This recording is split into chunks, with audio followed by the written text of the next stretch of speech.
Bonjour à tous, bienvenue dans ce nouveau Maurienne Zap. Tout de suite, le sommaire de cette nouvelle émission.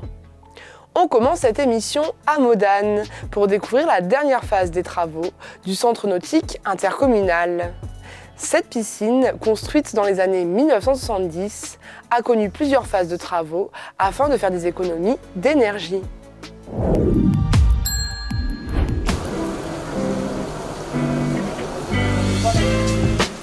La piscine intercommunale de Modane a vu le jour en 1970 à l'occasion du programme des 1000 piscines lancé par le gouvernement. Un projet ambitieux pour favoriser l'apprentissage de la natation. Composée de 2 bassins, un de 25 et un de 15 mètres, elle accueille les élèves des écoles alentours. Simplement, une piscine, c'est un bâtiment très énergivore, donc qui consomme beaucoup d'énergie.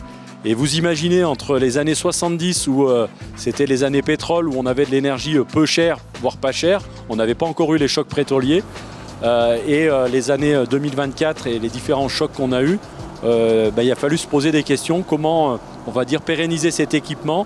Pour faire des économies d'énergie, d'importants travaux ont été réalisés depuis 2015, avec une enveloppe globale de 2 500 000 €. On a travaillé sur, vous le voyez autour de vous, hein, sur les vitres, où on est passé tout en double vitrage. Le polycarbonate, pareil, du polycarbonate 4 épaisseurs au lieu d'être en simple épaisseur comme initialement.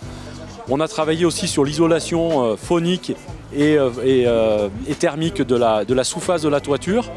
Et la deuxième chose qu'on a travaillé, une fois qu'on a travaillé sur cette enveloppe, on a travaillé sur le mode d'utilisation de l'énergie. Donc on a travaillé, on est passé sur un chauffage au bois. C'est-à-dire aujourd'hui, aussi bien l'air, l'eau sont chauffés par l'intermédiaire d'une chaufferie bois qui a été construite à proximité du bâtiment et qui a intégré un réseau de chaleur qui chauffe aussi d'autres bâtiments dont la Comcom est compétente. Une nouvelle technique de chauffage qui utilise des plaquettes forestières transformées à l'APRA. Des travaux qui ont été réalisés en hiver lors de la fermeture annuelle du bâtiment. Une piscine ouverte d'avril à novembre, 180 jours dans l'année et qui propose une multitude d'activités. Principalement des leçons de natation, une école de natation et puis des activités plutôt à destination des adultes, aquaforme, aquafitness, aquapalme, beaucoup d'activités, du vélo, du tapis dans l'eau, etc. Donc beaucoup d'activités au niveau de cette piscine, oui. Aujourd'hui, seule la partie supérieure reste inexploitée. Une superficie de 400 m² qui sera aménagée dans le futur. Donc on aimerait travailler cet équipement, lui de redonner un aspect ludique pour l'été avec des toboggans, des jeux, etc. Et puis travailler sur l'étage, plutôt sur la partie, je dirais, liée à réathlétisation, soins, etc. qui pourrait être en lien avec la piscine, mais pas que. Parce qu'on imagine un volume qui est complètement indépendant de la piscine, donc qui pourrait ouvrir d'un côté ou de l'autre et de manière différenciée. Mais pour l'instant, rien n'est figé. Toutes les bonnes idées sont prêtes on est prêt à travailler avec des partenaires et on aimerait aussi développer des partenariats publics-privés pour que ça coûte le moins d'argent possible en termes d'exploitation à la collectivité.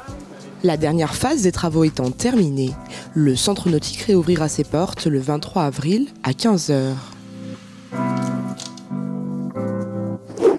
Remise du couteau au Pinel grand format numéro 13 à Nice Allègre et Pierre-Emmanuel Dalsin qui ont remporté leur première victoire en Coupe du Monde. Cette cérémonie s'est réalisée devant le musée au Pinel, lieu de naissance de ce célèbre couteau.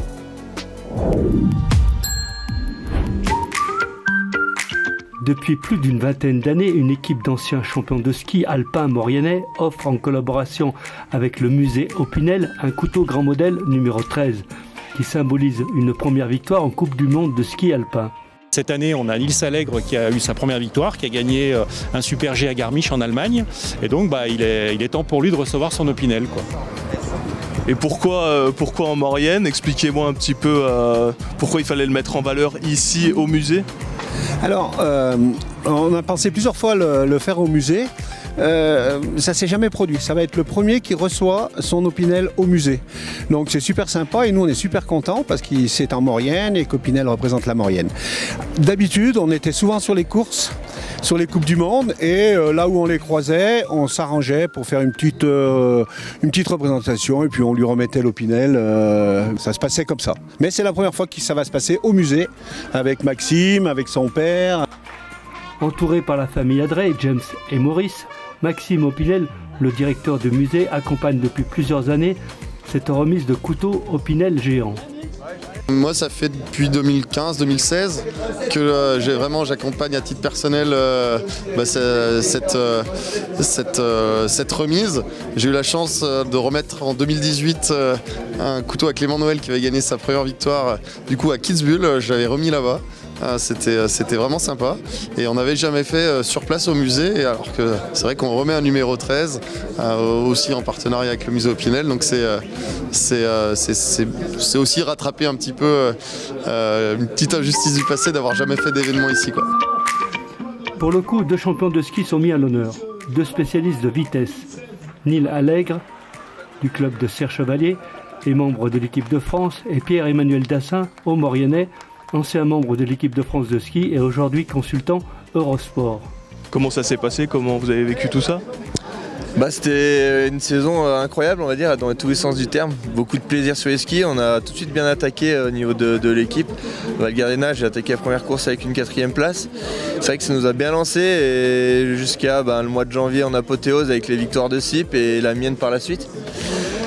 Donc voilà, j'ai pris honnêtement beaucoup de plaisir. Donc on va essayer de se servir de tout ça pour celle qui arrive, quoi.